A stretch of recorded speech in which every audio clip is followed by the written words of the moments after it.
하나님께 영광의 박수 올려드리겠습니다. 네, 옆 사람과도 인사하시겠습니다. 반갑습니다. 잘 오셨습니다. 축복합니다. 사랑합니다. 네, 비까지 와서 좀 인원이 적지만 그래도 우리 하나님께 영광 돌리고 또 하나님의 은혜가 있는 이 예배가 되시기를 바랍니다. 요즘 우리 예수님의 가르침에 대하여 함께 나누고 있는데요. 이제 산상보훈을 보고 있습니다. 제일 먼저 산상보훈은 팔복에 대하여 말씀을 시작을 하죠. 그 다음에 이제 소금과 빛에 대한 사명에 대하여 말씀해 주셨고, 그리고 그 이후에 이제 오늘 말씀인 율법에 대하여 말씀하고 있습니다. 이 순서도 되게 중요한 것 같습니다. 먼저 복이 있으라. 이제 하나님의 복부터 우리가 먼저 복이라는 것이 이제 하나님의 은혜를 누리는 것이고, 영생의 복, 또 하나님의 은혜가 먼저 있어야 그 다음에 뭐 세상에 나가서 소금이 되든 빛이 되든 사명을 감당할 수 있고, 또 사명을 감당할 때 우리가 어떻게 살면서 감당해야 되는지에 대해서 율법으로 이제 알려주는 것이기 때문에 이 순서가 굉장히 좋은 거, 이제 되게 이제 중요한 것 같고요. 그 다음에 산상수훈의 첫 문장이 뭐냐면, 첫 단어가 뭐냐면 팔복인데, 우리 한국말로는 심령이 가난한 자는 복이 있나니 이렇게 시작하는데요.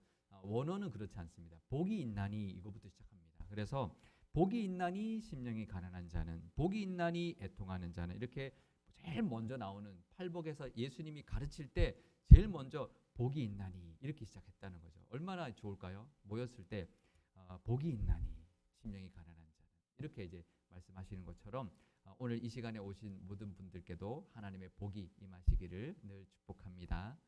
네, 그래서 이 복이 있나니라는 그 원어가 마카리오이입니다. 이제 이게 잘 기억하실 필요도 없지만 솔직히 이제 외우기 쉬우려면 이제 오이한테 내가 마카리 오이 이렇게, 하나도 안 웃기신가 보군요.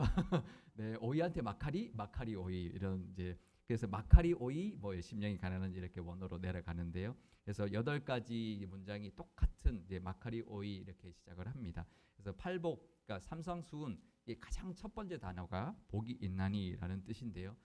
이제 그로 시작하는데 시편 1편, 시편에 가장 먼저, 또 시편의 1편에 가장 먼저도 복 있는 사람은 이렇게 시작하죠. 그래서 이제 맥이 통합니다. 그래서 이제 시편도 아쉬레 하이시라고 해서 복 있는 사람은, 정말 한국말하고 이제 어수는 똑같이 그렇게 나오고 있는데요.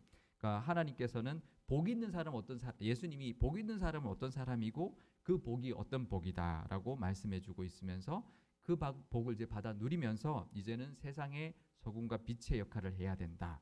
그리고 그 은혜를 받았으면 숨어 있지 말고 가만히 있지 말고 나가서 세상에서 소금의 역할, 빛의 역할을 해야 된다라고 말하고 있고요. 그래서 그 마지막 구절에, 빛의 마지막 구절에 뭐라고 끝내냐면 마태복음 5장 16절에 보면 너희의 착한 행실을 보고 하늘에 계신 하나님께서 아버지께 영광을 돌리게 하라라고 합니다.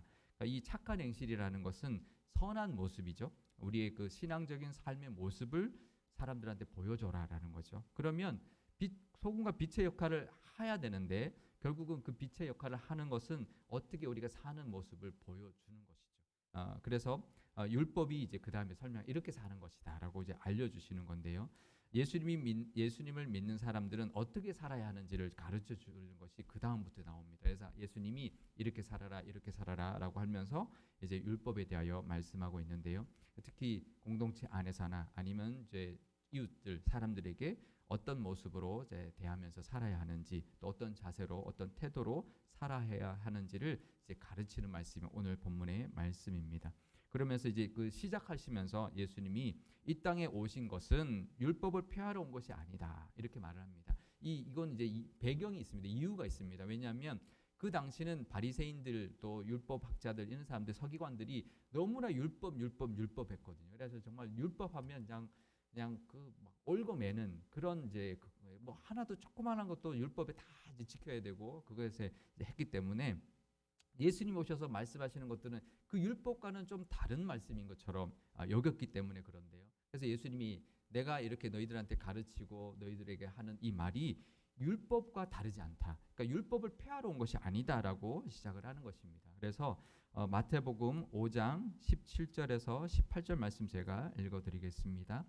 내가 율법이나 선지자를 폐하러 온 줄로 생각하지 말라. 폐하러 온 것이 아니요 완전하게 하려 함이라. 진실로 너희에게 이르노니 천지가 없어지기 전에는 율법의 1.1획도 결코 없어지지 아니하고 다 이루리라 이렇게 말씀하셨는데요. 그러니까 바리새인들이 율법을 너무 엄격하게 또 지키게 했고 너무 세세하게 그 율법을 만들어 가지고 그 율법이 굴레가 되고 정말 얽어매는 게 되고 율법에 매여 살지 않을 수 없게 정말 율법 때문에 정말 제대로 이렇게 할 수 없는 그런 것처럼 아주 율법이 모든 것을 다 이제 제한하는 그런 이제 모습이었기 때문에 이제 율법하면 조금은 이제 부정적으로 느낄 수 있었지만 예수님이 그 율법을 폐하러 오신 것이 아니다. 오히려 율법을 완전하게 하러 오셨다. 또 한술 더 떠서는 율법의 1.1획도 결코 없어지지 않고 다 이루어져야 한다라고 말씀하고 있습니다. 근데 이때 말씀하시는 이 율법은요. 바리새인들이 만들어서 지키는 그 율법하고는 좀 다릅니다. 이때 율법은 모세 오경을 말씀하시는 거고요. 그래서 이 바리새인들이 만들어낸 그 모세 오경으로부터 예를 들면 안식일을 지키라, 거룩하게 지키라고 했을 때 그것을 이제 율법 말씀인데 모세 오경에 나오는 하나님의 말씀인데 이 바리새인들이 그거를 안식일을 지키는 수많은 그 이제 세세한 그 규정들을 만들었어요. 그래서 뭘 하면 안 되고 뭘 하면 안 되고 계속 만든 거죠. 이제 그거하고는 다르다라는 거예요. 그 사람들이 말하는 그런 세부 규정이 아니라 하나님의 말씀을 하나도 폐하지 않고 완전하게 하기 위해서 오셨다라는 것입니다. 그래서 이제 율법과 선지자라고 말씀하시면서 그 율법은 모세 오경을 말씀하는 거고요. 선지자는 선지서를 말합니다. 그래서 예수님이 율법과 선지서 이렇게 말씀하시는데 그 뒤에 보시면 율법과 선지서를 율법이나 선지자를 폐하러 온 것이 아니다라고 말할 때 율법과 선지자는 그 모세 오경과 선지서를 말하기 때문에 이 두 개를 합치면 구약 성경을 뜻하는 거죠. 그래서 구약 성경을 폐하러 온 것이 아니다. 당연하겠죠. 하나님의 아들이 하나님이 주신 말씀을 폐하러 오셨다고 말할 수가 없는 거죠. 그래서 이스라엘 백성들에게 하나님 주셨던 말씀이고 하나님의 아들이시고 또 하나님께서 이 땅에 보내주신 그 예수님이시기 때문에 하나님의 말씀인 구약 성경을 폐하러 오신 것은 당연히 아니고요. 오히려 그 의미가 이 바리새인들이 말하는 것이 아니라 정말 하나님이 만들어주시고 주셨던 그 의미를 정확하게 올바르게 완전하게 가르쳐주러 오셨다. 그 율법의 의도가 무엇이고 그 속에 담겨있는 하나님의 뜻이 무엇인지를 온전히 전하려고 오셨다라고 말하는 것이죠. 그러니 그 중에 1.1억도 없어지거나 또 다 이루어지게 다 그것이 없어지지 않고 다 이루어지게 하기 위해서 오셨다라고 말씀하는데요. 사실 그 구약 성경의 가장 핵심적인 그 목적과 방향은 누구냐면 예수님이거든요. 예수님에 대한 예언과 예수님에 대한 그 성취를 다 이루시기 위하여 하나도 빼지 않고 이루시기 위하여 오셨다라는 것을 말씀하고 있습니다. 성경에 있는 한 단어 한 점 한 획 없애거나 바꾸어서는 절대로 안 되죠. 우리도 마찬가지입니다. 지금 이 시대도 마찬가지고 어떠한 성경학자도 마찬가지입니다. 성경에 있는 그 어떤 거 하나라도 없애거나 바꾸어서는 안 됩니다. 하나님이 주신 말씀 그대로 받아들여야 하는 거죠. 때로는 이해 안 되는 구절이 있습니다. 또 어떤 말씀이라든지 이게 이해가 안 될 때가 있어요. 그것은 이해가 안 되는 것이지 그게 틀린 게 아닌 거죠. 우리가 지혜가 부족하고 지식이 부족해서 그런 것이지 말씀이 잘못된 게 아니다. 그래서 우리가 말씀을 볼 때는 말씀은 옳다. 이것은 진리다라는 그 마음으로 말씀을 보기 시작해야 돼요. 그래서 이해가 안 될 때가 있습니다. 이해가 안 될 때는 내가 아직 부족하구나. 성령님 깨닫게 해주셔서 깨닫게 해달라고 이해할 수 있도록 하나님 지혜를 달라고 그렇게 기도를 해야 하는 것이죠. 이제 예를 들면 이런 겁니다. 지금도 아프리카나 아마존 오지에 가서 사람들이 비행기 타고 하늘을 나른다. 잠수함 타고 바닷속을 다닌다. 또 이제 막 전화기 같은 걸로 얼굴 보면서 화상 통화한다 그러면 믿을까요? 안 믿을까요? 못 믿죠. 말도 안 된다고. 그게 거짓말이라고 생각하겠죠. 요즘 그 한 20-30년 전 이런 이제 그때 배경으로 만들어진 드라마 이제 요즘 있는데요. 그때 이런 게 나와요. 그때 삐삐 시절에 삐삐 시절 기억나세요? 삐삐 시절에 이제 누가 그랬대. 야, 좀 있다가 이제 들고 다니는 전화기가 나온대. 그랬더니 지금 말도 안 되는 소리 한다고. 야, 그러면 그 핸드폰으로 뭐 TV도 본다 그래라. 뭐 핸드폰으로 이제 얼굴 보고 뭐 대화하고 사진도 찍는다 그래라. 이제 그런 말이 나오는데 실제로 우리가 그랬죠. 근데 지금은 전화기 한 대 있으면요 웬만한 사진도 찍고 인터넷도 다 찾아보고 뭐 은행 일도 다 보고 뭐 다 하잖아요, 그죠? 그러니까 우리가 모르는 거지 이해가 안 되는 거지 틀린 게 아닙니다. 성경이 그런 거죠. 하나님의 말씀 우리가 이해를 못하는 것뿐이지 성경 말씀이 정말 무궁무진해요. 그러니까 저도 말씀을 이제 읽고 또 말씀도 전하고 또 묵상하고 하지만 이게 볼 때마다 새롭고요. 또 새롭고 또 새롭습니다. 아마 내가 평생 목회를 해도 늘 새로울 것 같아요. 그죠? 그렇지 않으세요? 제가 이 말씀을 수요 예배도 이렇게 말씀을 전하면서 또 새벽 말씀 전하면서 그때 또 주시는 깨달음과 또 은혜가 있어요. 그래서 이 성경은 정말 끝이 없구나. 정말 무궁무진하구나. 내가 평생을 이렇게 말씀을 똑같은 이 성경을 들고 말씀을 전해도 이 66권도 사실 양이 굉장히 방대하고 그 안에 있는 말씀들도 너무나 진리의 말씀들이 있어서 정말 끝이 없다라고 생각을 드는데요. 그 은혜가 말씀의 은혜가 늘 있으시고 이해가 안 되는 부분이 있다면 깨닫게 해달라는 그 기도를 통해서 하나님의 말씀을 늘 이제 깨닫고 하나님 뜻대로 말씀을 잘 받고 말씀대로 살아가시는 은혜가 있으시기를 바랍니다. 말씀에 대해서 또 성경에 대해서는 이제 말씀에 뭐라고 말하냐면 오늘 말씀 제일 마지막에 20절에 보면 너희의 의가 서기관과 바리새인보다 더 낫지 않으면 안 된다라고 말씀합니다. 이제 그러면 그 당시 사람들에게는 이 서기관하고 바리새인들은 평생 아니면 이 사람들은 정말 먹고 그거밖에 안 하는 사람들이에요. 말씀 연구하고 말씀을 지키고 근데 그 사람들보다 이 말씀에 대한 의가 더 낫지 않으면 안 된다라고 하면 사실 이건 불가능한 것 같은 말씀을 하고 있는데요. 사실 이거는 이제 그들이 말하는 그런 식의 모습의 성경을 아는 것과는 좀 다른 것을 말하는 것입니다. 그러니까 성경은 이제 이렇게 문자적으로 아는 것, 잘 기억하고 뭐 이런 것보다 그 말씀대로 사는 것, 또 문자적인 것보다 그 말씀을 주신 하나님의 뜻과 하나님의 마음과 의도를 아는 것이 더 중요한데요. 그 당시에 바리새인과 서기관들은 이 성경을 이제 문자적으로 봤습니다. 율법도 그냥 문자적으로 무조건 지키려고 하는 그 태도를 예수님이 늘 지적했죠. 그거는 별로 의미가 없다. 그 기도하는 거 기도하라고 했다고 이제 기도하면서 그냥 형식적으로 기도하는 거 이런 거 아무 의미가 없다. 정말 하나님이 받으시는 기도를 해야지. 그런 모습들인 거죠. 그래서 이제 더 나아야 한다는 것은 그 율법의 행위적으로 어떤 모습이 더 나아야 되는 게 아니라 뭐 더 잘 지키고 뭐 예배를 꼬박꼬박 하고 뭐 이런 그 행위적인 모습이 아니라 그 율법에 담겨 있는 하나님의 마음을 알고 그 하나님의 뜻대로 살려고 하는 그 마음, 그의 그런 의가 더 나아야 된다라는 건데요. 그래서 이제 이 바리새인들은 오히려 책망하고 오히려 또 이제 그 바리새인이 아닌 그런 율법학자가 아닌 사람들 중에서도 하나님의 마음을 이제 알고 예수님 앞에 나오는 사람들의 믿음을 높다, 크다라고 칭찬해준 모습들을 우리가 볼 수가 있습니다. 예를 들면 이런 건데요. 요즘 그 커피 마실 때 노란색 믹스 커피 많이 드시죠? 그거 아니면 맛 없죠. 다른 거 뭐 건강에 좋다고 다른 거 이제 이렇게 어르신들 계신데 사다 드리면요 화내더라고요. 예전에 저희도 예전 교회에서 이런 이제 봉사부서 있었는데 이렇게 사드리면 노란색 아니고 딴 거 사오면요 이게 더 비싼 거예요. 그래도 싫어하세요. 노란 거 사오라고. 예, 황금 비율인데 근데 그거 나오기 전에 어떻게 커피를 타셨나요? 둘둘둘 이렇게 타시지 않았어요? 둘둘 셋 뭐 이렇게 커피 둘, 크림 둘, 설탕 둘 이렇게 타셨죠. 그래서 티스푼으로 잔에 덜어서 이렇게 타서 마셨는데 요즘 거의 없더라고요, 그죠? 가끔 최근까지도 있었는데 요즘에는 다 노란색 있거나 이제 그런데요. 정말 황금 비율이죠, 그 커피 맛이. 근데 이제 예를 들면 이 바리새인들 같으면 무조건 이 둘둘둘 그러면 둘둘둘인데 둘둘둘 안 지키면 절대로 안 되는 거예요. 근데 뭐 커피가 약간 쓰면 설탕을 조금 더 넣을 수도 있잖아요. 커피가 조금 부드러운 커피가 오면 크림을 조금 적게 넣어서 좀 덜 느끼하게 할 수도 있잖아요. 근데 무조건 둘둘둘 해야 돼. 이제 그런 게 바리새인. 근데 거기서 더 나가요. 이 사람들 이 성경에 둘둘둘 했으니까 이게 이 옛날에 둘둘둘 했을 때 한번 기억해 보십시오. 이게 스푼 똑같은 스푼으로 하면 커피 한 스푼하고 크림 한 스푼이 이게 틀려요. 크림은 잘못 뜨면 굉장히 높게 이렇게 쌓아져요.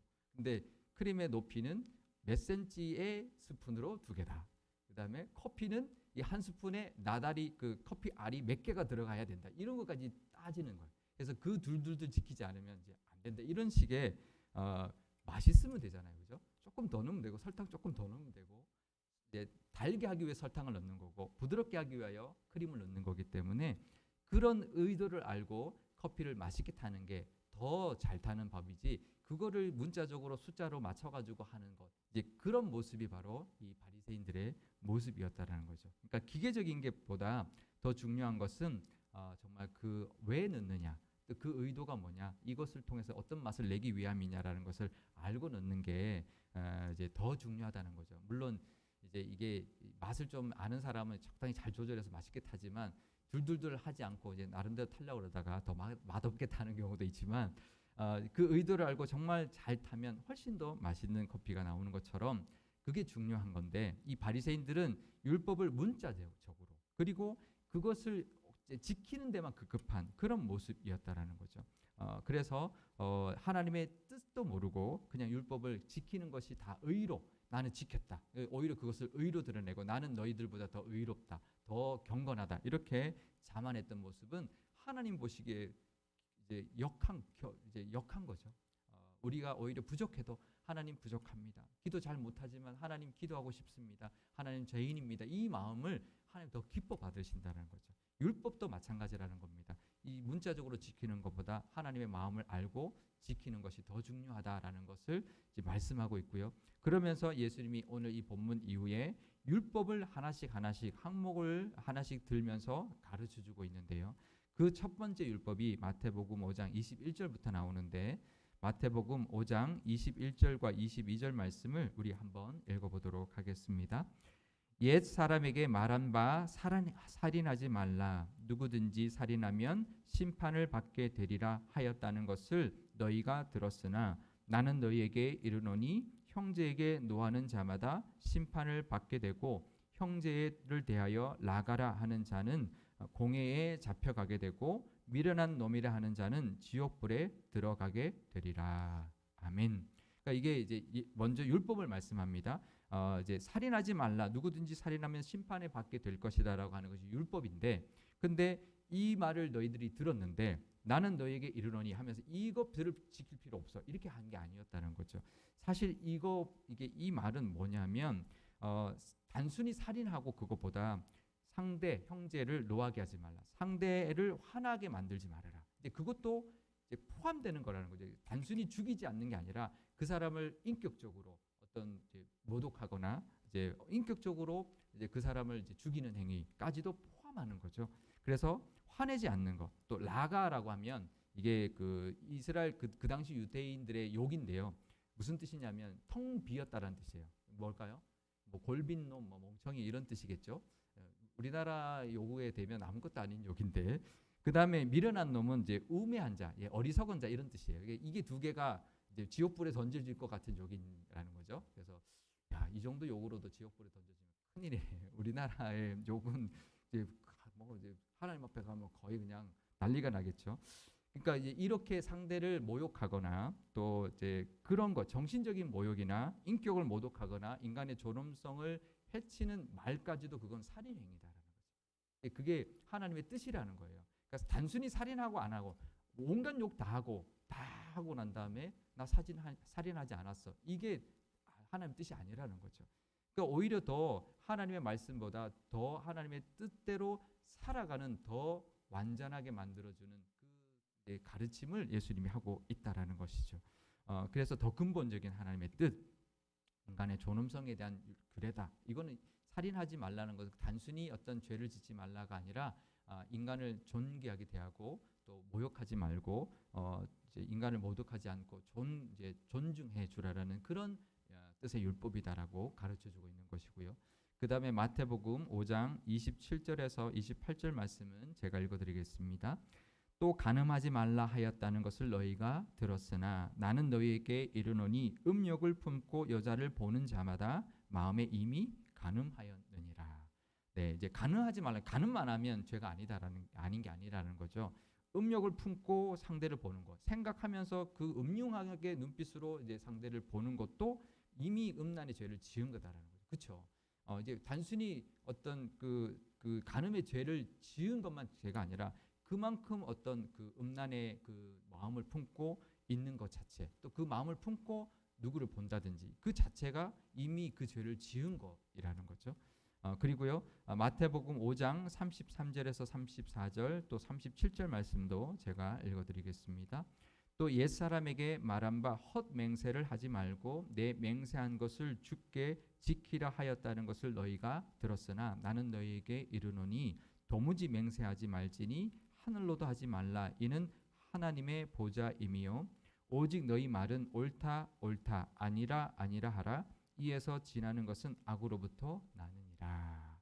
이건 뭐냐면 그 구약에서 무슨 율법이 있냐면 성실한 맹세를 해라라는 그 율법이 있습니다. 근데 그 율법을 이 사람들이 악용하는 거예요. 그래서 마치 이제 자신의 말을 맹세를 이제 거짓말을 맹세를 통해서 위장하는 거예요. 그래서 법정에서 이제 거짓말을 하면서 나를 하늘에 대고 맹세한다라고 하면서 거짓말을 하는 거죠. 그것을 헛맹세라고 하는데 헛맹세 결국은 거짓 맹세를 하는 거죠. 그러니까 사실을 말하면 되는데 이제 사실을 말하지 않고 자신의 거짓말을 마치 진실인 것처럼 위장하면서 어디에다 맹세하는 거죠. 그래서 하늘에 두고도 맹세하지도 말고 땅을 두고도 맹세하지 말고 예루살렘을 두고도 맹세하지 말고 너희의 머리를 두고도 맹세하지 말아라. 그러니까 그런 헛맹세는 하지 말아라. 이제 그런 말씀을 하면서 그래서 옳은 것은 옳다고 이야기하고 아닌 것은 아니다라고 해야지 거짓말을 이런 거짓 맹세로 헛맹세로 위장하지 말아라라는 말씀을 하고 있는 거예요. 그러니까 바르게 살아라는 거죠. 맹세를 빗대어 가지고 거짓말하고 남을 그래서 잘못된 판결을 받게 해서는 안 된다라는 거죠. 근데 이 맹세에 대해서 이제 율법에서 말하고 있으니까 이렇게 맹세하는 것 괜찮다라고 생각하는 것은 잘못되었다라고 말하고 있는 것이죠. 그다음에 마태복음 5장 38절에서 39절 말씀 우리 함께 읽어보도록 하겠습니다. 또 눈은 눈으로 이는 이로 갚으라 하였다는 것을 너희가 들었으나 나는 너희에게 이르노니 악한 자를 대적하지 말라. 누구든지 내 오른편 뺨을 치거든 왼편도 돌려대며. 그러니까 이 많이 들어본 율법이죠. 많이 들어본 규례인데요. 눈은 눈으로 이는 이로 갚으라라는 이제 율법인데요. 이건 뭐냐면 우리가 한번 우리 그 이제 모세오경하면서 한번 했던 말씀인데 눈은 눈 이상으로 갚으면 안 돼. 이는 이까지만 갚아야 돼. 이제 이까지만 처벌해야 돼. 이런 뜻이었습니다. 그러니까 눈을 다치게 했는데 그 사람을 죽이거나 더 큰 해를 가하는 그렇게 해서는 안 된다는 거죠.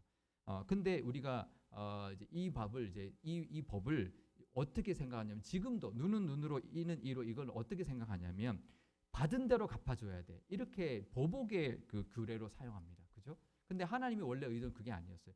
눈을 다치게 해서 눈까지만 해야지 더 이상 해서는 안 돼. 이는 이로만 갚아야 돼.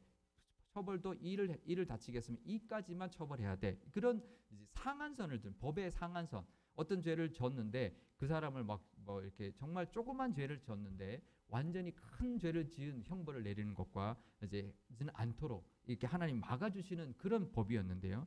근데 이제 그것이 변질돼서 보복하는 법이 되죠. 너 눈 다치겠지. 그러니까 눈으로 갚아야 돼. 이런 걸로 이제 변질되었다라는 거죠. 근데 예수님이 그렇지 않다라는 거예요. 누가 오른밤 치면 그러면 이 율법대로 하면 똑같이 오른밤을 쳐야 되잖아요. 근데 오히려 왼밤을 돌려대라. 오히려 왼밤 치라고 대라는 거예요.